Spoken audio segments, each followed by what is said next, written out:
আসসালামু আলাইকুম। শিরিনস kitchen Bangla recipe থেকে সবাইকে স্বাগত জানাচ্ছি। আজকের এপিসোডে থাকছে ফ্যামিলি ভাপা পিঠা।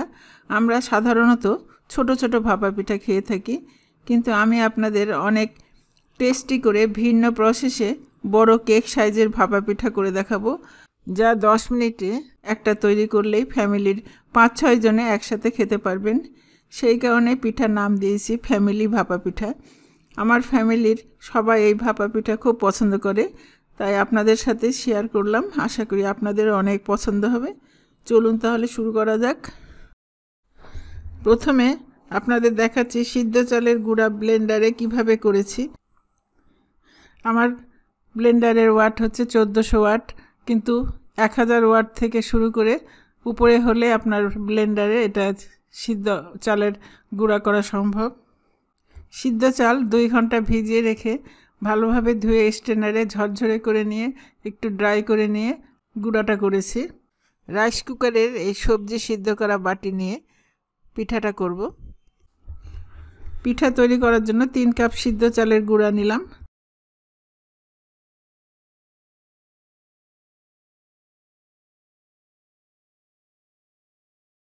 মেজারিং কাপ 250 ml কাপের রেগুলার মিল্ক নিয়েছি হাফ কাপ।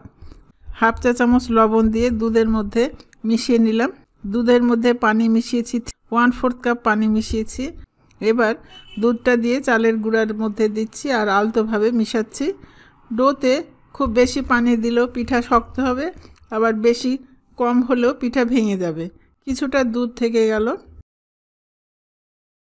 এরকম দলা পাকালে বুঝতে হবে যে পানির মাপটা মোটামুটি ঠিক হয়েছে। 15-20 মিনিট এটাকে রেস্টে রাখছি, চালের গুঁড়ার সাথে দুধ যেন সেট হয়ে যায় সেই জন্য।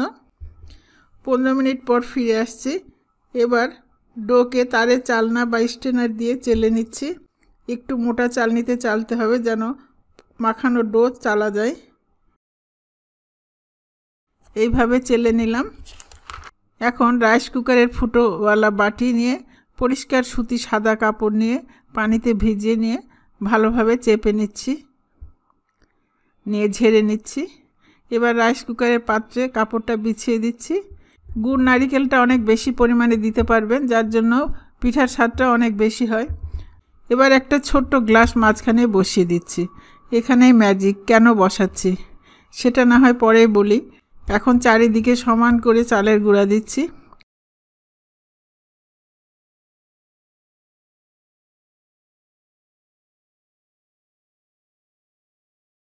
গুঁড়া দিয়ে তার উপরে দিচ্ছি নারিকেল গুড়।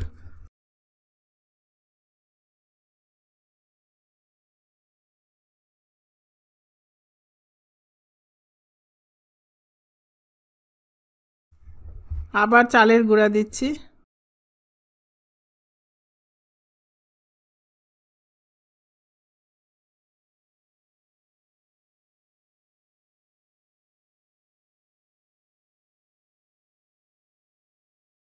তারপরে আবার নারিকেল দিচ্ছি আর গুড় দিচ্ছি।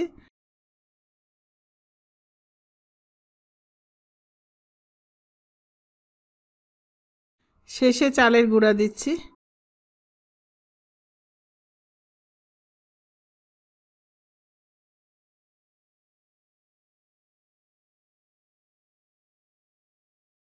এবারে গ্লাসটা উঠিয়ে নিচ্ছি, কারণ মাঝখানে গুড় দিলে পিঠা পুরোটাই ভেঙে যেত। গ্লাসের গর্ত গুঁড়া দিয়ে পূরণ করে দিচ্ছি। এটাই হলো আমার ম্যাজিক। এবার সমান করে দিলাম।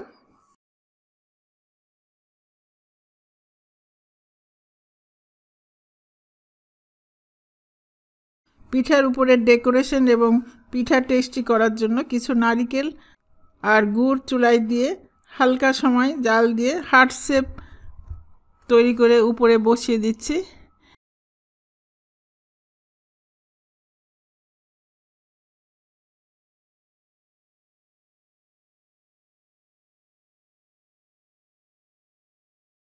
এবার কাপড় দিয়ে পিঠাটা মুড়িয়ে দিচ্ছি। রাইস কুকারের বাটিতে 4 ভাগের 1 ভাগ পানি ফুটাতে দিয়েছি। পানি ফুটে গেছে। রাইস কুকার অফ করে দিচ্ছি। বাটি বসিয়ে দিচ্ছি। এবার রাইস কুকার অন করে দিচ্ছি। রাইস কুকারে ঢাকনা দেওয়ার প্রয়োজন নাই, ঢাকনা দিলে পানি পড়বে পিঠার মধ্যে। খোলা অবস্থায় 10 থেকে 12 মিনিট পর দেখছি পিঠা হয়ে গেছে।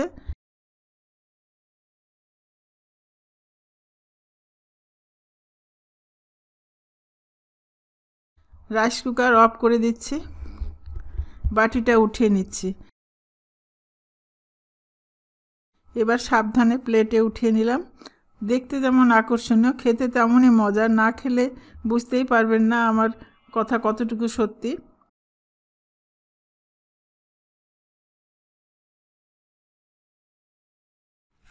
পিঠা কেটে দেখাচ্ছি কতটাই সুন্দর হয়েছে।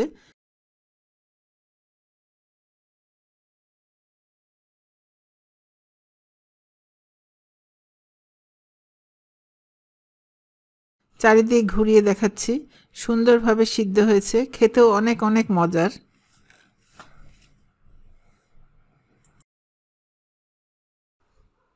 পিঠার উপরে নারকেল দেওয়ার কারণে পিঠার স্বাদটা অনেক বেশি হয়েছে।